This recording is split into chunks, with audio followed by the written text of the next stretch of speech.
बिस्मिल्लाहिर्रहमानिर्रहीम बिस्मिल्लाहिर्रहमानिर्रहीम। मैं हूँ आपकी होस्ट शमा और आप लोग देख रहे हैं हमारा यूट्यूब चैनल शमा लर्निंग एकेडमी। डियर्स, आज का हमारा टॉपिक है फूड जर्नी यानी ग़िज़ा का सफ़र।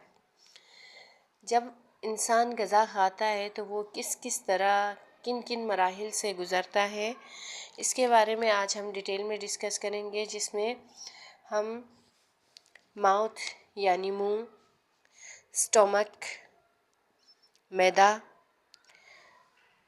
जिगर यानी लीवर और रेक्टम और बड़ी आंत और छोटी आंत के बारे में हम डिटेल से पढ़ेंगे। इससे पहले अगर आप हमारे चैनल पे नए हैं तो हमारे चैनल को सब्सक्राइब कीजिएगा। अगर आप सब्सक्राइबर हैं तो आप हमारी वीडियो को शेयर और लाइक ज़रूर कीजिएगा। तो डियर्स, ग़िज़ा का सफ़र के बारे में आज हम पढ़ेंगे। तो ग़िज़ा से हमें ताकत और तवन्नाई मिलती है। जब तक हम ग़िज़ा नहीं खाते हैं हमारे जिस्म में न ही ताकत होती है और न ही तवन्नाई मिलती है। ग़िज़ा से तवन्नाई हासिल करने के लिए इसका हज़म होना लाज़मी होता है।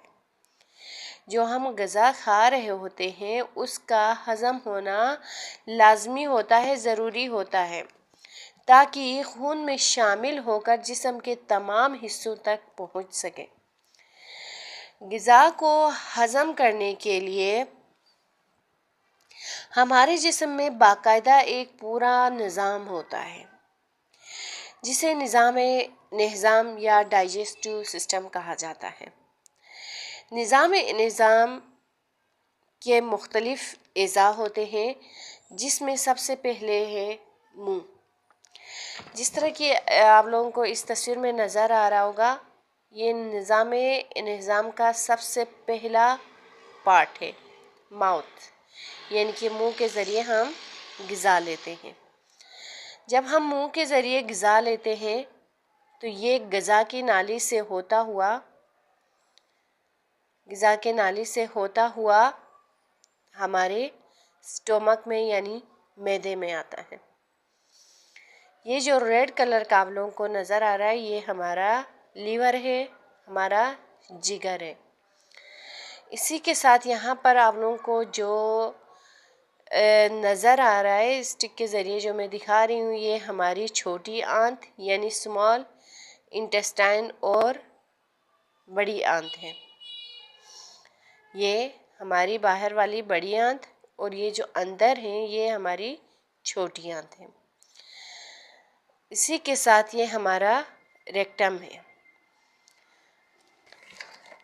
तो डियर्स, हमारे मुंह में मौजूद दांत ग़िज़ा को छोटे छोटे टुकड़ों में तकसीम करते हैं, जिसको हमने कल वाली वीडियो में डिस्कस किया था कि तित किस तरह हमें ग़िज़ा खाने में मदद देते हैं, किन किन चीज़ों के लिए वो इस्तेमाल होते हैं।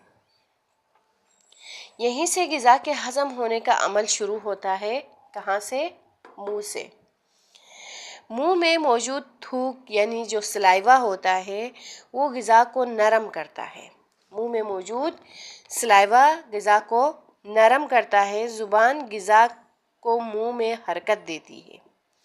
जो हमारे मुंह में ज़ुबान होती है वो ग़िज़ा को मुंह में निगलने के लिए हरकत देती है और उसे गेंद की शक्ल में तब्दील कर देती है।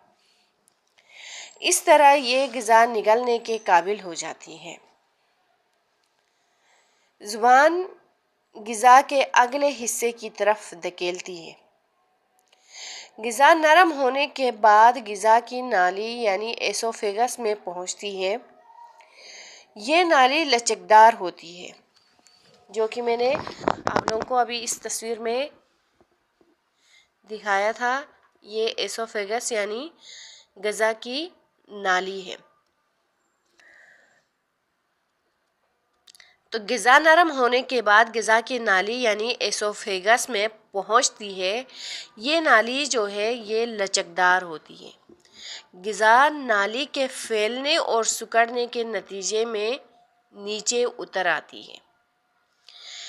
नाली से ग़िज़ा मैदे में पहुंच जाती है معدے کی دیواریں عضلات یعنی جو مسلز ہیں، مسلز پر مشتمل ہوتی ہیں۔ عضلات کے سکڑنے اور پھیلنے سے معدے میں موجود غذا ٹوٹتی ہے۔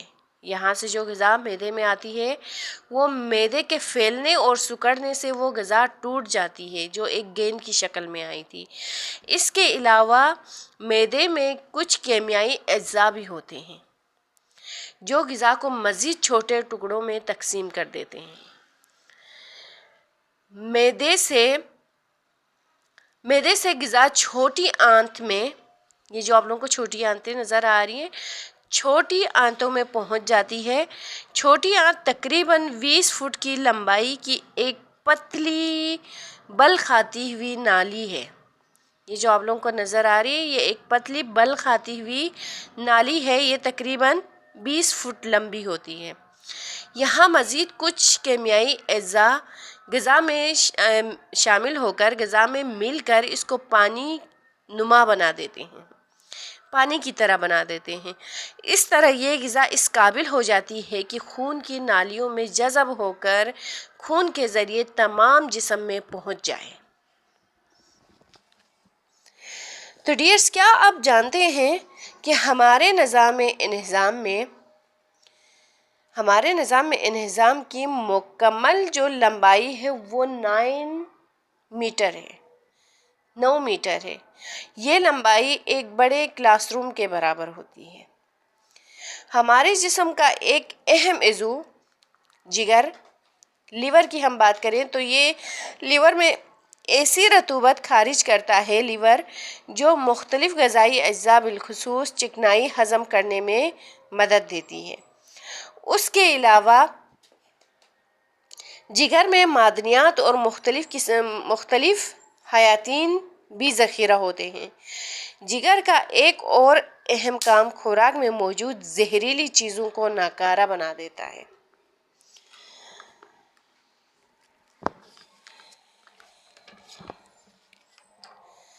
غذا کا غیر ہضم شدہ حصہ چھوٹی آنت سے بڑی آنت میں پہنچتا ہے۔ جب ہمارا کوئی غذا ہمیں ہضم نہیں ہوتی تو وہ چھوٹی آنت سے بڑی آنت میں پہنچ جاتی ہے اور ریکٹم میں جمع ہو جاتی ہے، جہاں سے یہ فضلے یعنی ویسٹ پروڈکٹ کی صورت میں جسم سے خارج ہو جاتا ہے۔ ڈیئرز، اب ہم آپ سے شیئر کرتے ہیں کہ کھانا کھاتے ہوئے ہمیں کن کن باتوں کا خیال رکھنا چاہیے۔ اگر آپ پہلے سے جانتے ہیں تو آپ کمنٹ سیکشن میں لازمی جواب دیجیے گا۔ کھانا کھانے سے پہلے ہمیں سب سے پہلے اچھے سے ہاتھ دھونے چاہیے۔ کھانا کھاتے وقت بیٹھ کر کھانا چاہیے۔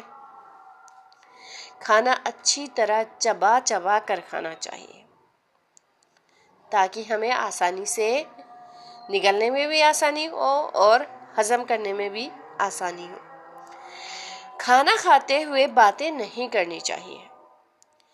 پورے دن میں کم از کم 8 گلاس پانی ہمیں لازمی پینا چاہیے۔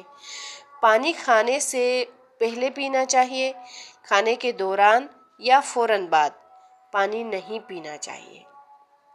پانی ہمیں کم از کم 8 گلاس پینا ہے اور پانی کھانے کے دوران میں ہم نے نہیں پینا یا پھر کھانا کھاتے ہی فوراً بعد ہمیں پانی نہیں پینا چاہیے بلکہ کھانے سے ہمیں پہلے پانی پینا چاہیے۔